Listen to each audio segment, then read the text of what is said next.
Tēnā koutou. He mihi ririko atu ki a koutou. He kōkiri tahi ane I he huarahi o te ora. Tēnā koutou, tēnā koutou, tēnā koutou katoa. Welcome everybody.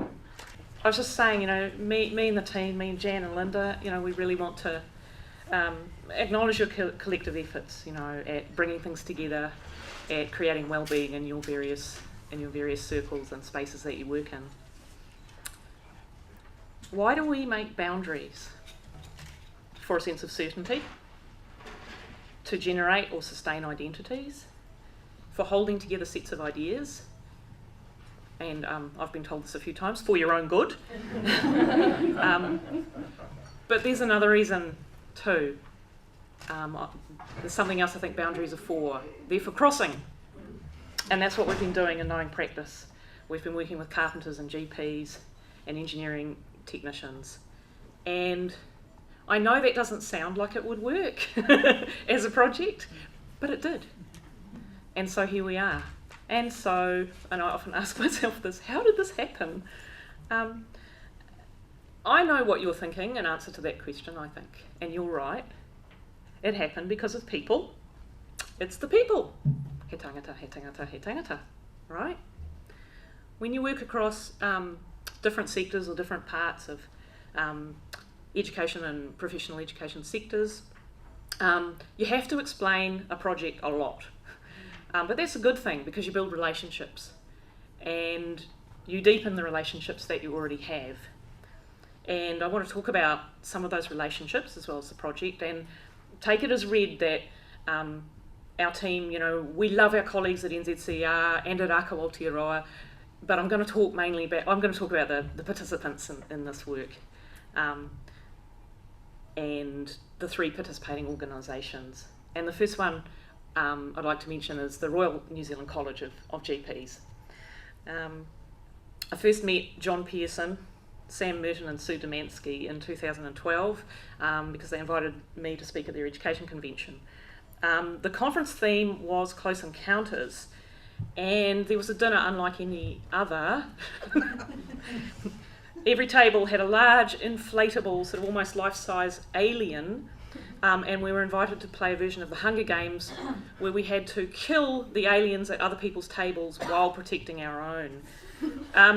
I don't know what the connection between general practice and some post-apocalyptic world actually is. There's obviously a connection though. But there were explicitly no rules, and so very quickly it grew very intense. There was wrestling, screaming, terrible duels with cutlery, and possibly some very weird ACC claims in the wake of it. But the thing was, it was really obvious that NZCER should be working with the College of GPs, right? That's clear.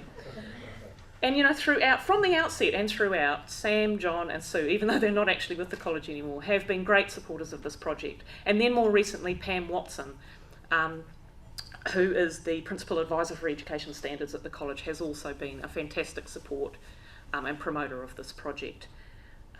It's been an absolute pleasure to meet all the medical educators, the GP teachers and the GP registrars that they facilitated us to meet. Wonderful people who led us in on their learning groups, their teaching sessions, told us all about what it really means to be a GP in their eyes. We're absolutely indebted to you. The Building and Construction ITO. This is an ITO with a genuine commitment to supporting learners. And we've had an existing relationship with the BCITO from a previous project, the one about the system for supporting on-job learning that exemplified principles of good practice. And we got to know the architect of that, Andrew Kerr, the GM for Standards Leadership, and the wider team, including the training advisors, some of whom were part of this project. And for knowing practice, Andrew and the team connected us with apprentices, employers. They explained all sorts of aspects of building and construction industries that we didn't know about. And the apprentices and the employers were so incredibly generous, walking us around their building sites, showing us their work, and telling us about their approaches to teaching and learning. The training advisors provide learning support to apprentices, so we drew on them as a sort of community of practice that we know they've been building, and they've got a great mindset. They pay attention to learning for the apprentices and for themselves. And they gave us lots of practical support as well, drive-alongs to building sites. They made sure we had the appropriate personal safety gear.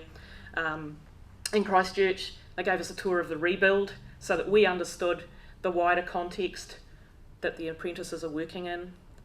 We're indebted to you, the BCITO. The Institute of Professional Engineers in New Zealand.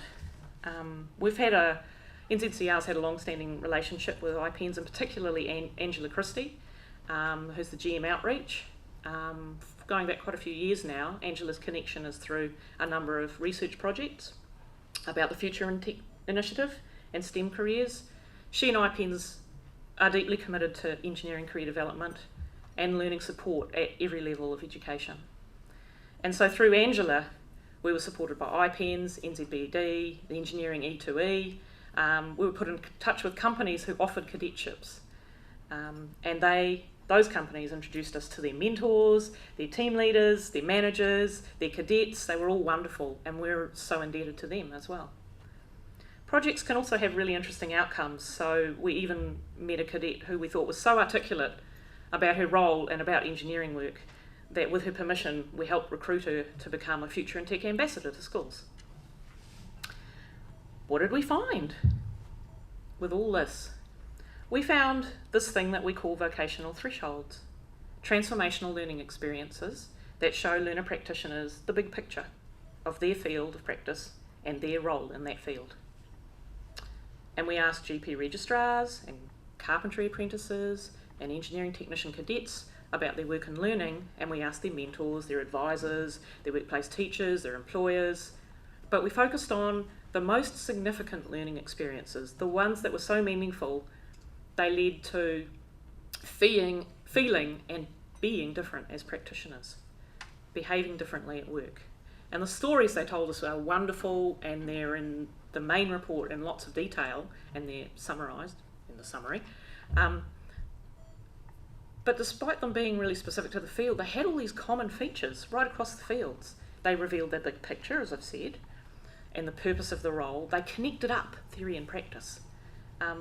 They had that no going back quality. You know, once you see things in this new light, you can't see them the way you saw them anymore.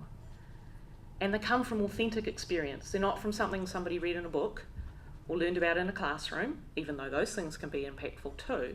These came from authentic experience of work, and they were personally as well as professionally challenging.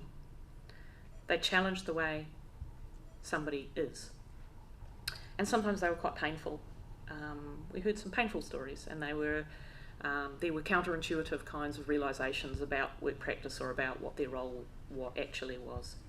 So these are experiences that move people to a new level of capability.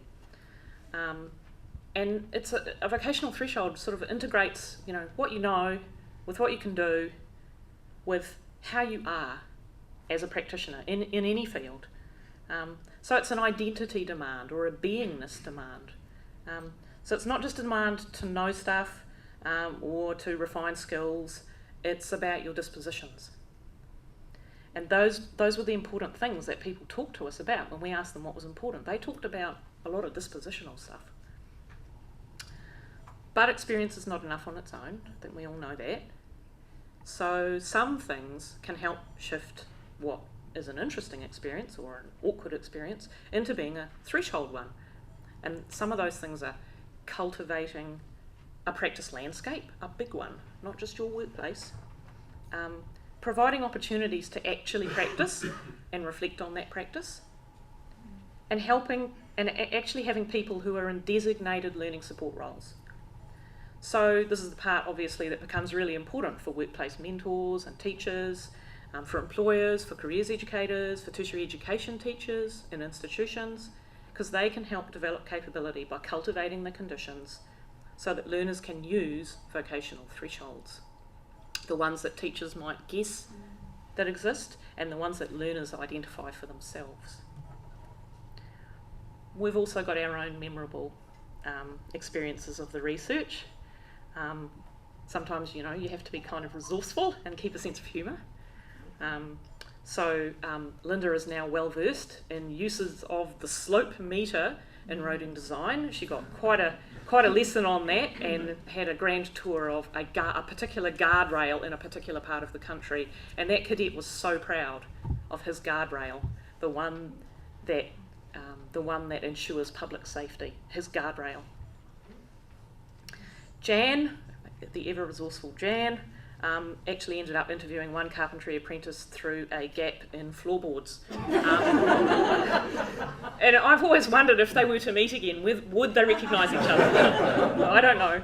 But, you know, when you really want to get the interview and somebody's hard at work down there, but they're keen to talk about it, why not do it then? For my own sins, I was involved in a GP case review involving a diagnosis of sex headache, which was new. That was really nice that the GP teacher and the registrar tried to be really inclusive of me in this. So unfortunately, I was hauled in as so sex headaches. What do you know about sex headaches? And have you had sex headaches? And tell us about your sex headaches. And want to Google that with us? And that's the stuff of research. You know, that is the fun stuff of it. Really, you know, there's a whole lot of things behind the scenes that don't make it into the final report, and that's just some of it. But it's the people, right? It's the people. And we've done our best to honour what people have shared with us. And there's so much to learn and appreciate about anybody's job if you just look a little closely. It's so much more surprising, deeper, more challenging, more rewarding than it appears at first glance. And so we've loved learning about that. And we've had our own pivotal moments too, you know, really early on in this project. It was a GP teacher I happened to interview, and I asked her, well, what do you think would be the most significant learning experience that a registrar could have? And she said, oh yes, she said, that would be sitting in on a very experienced GP, watching an expert do their consultations, being part of it but not having to make the decisions, like being a fly on the wall, but seeing how it all comes together. And I said, oh yes, that sounds really good. She said, you know, that happened to me, I got to do that. And I said, oh well, you've got a registrar, do you do that for your registrar? And she said, no. Oh no. And you know, it got us wondering, and it set us on this path. I haven't, you know, named everybody or every organisation, I know that, but me and Jan and Linda and Sally Robertson, who worked on this project early and was a team member, we have noticed, we kept all the emails, we filed them all, and we appreciate everything. There is one more person that our team wants to acknowledge, and we have a sort of an imaginary award for this person. In the early stages of a project, any project, you know, you try stuff out, you need to tweak it, you know, you've planned, but it's still not, you know, it's not perfect, it's never going to be perfect. So early on, me and Linda and Jan and Sally were trying out the interview question about the most significant learning experience that, in this case, a carpentry apprentice could have, and we thought, oh, let's try this out on the BCITO training advisors, let's test this out. Sadly, we didn't actually coordinate our efforts. So on separate occasions, independently of each other, we all contacted the same training advisor to ask this question. And we sort of pressed on, even when he politely sort of tried to say, you know, I think I've answered this or told someone else. So the award is Most Resilient Interviewee, and it goes to BCITO Training Advisor Daryl Bradford. Mate, we're really sorry. Thank you for being so patient with us, and thank you all for your interest in this project and your support.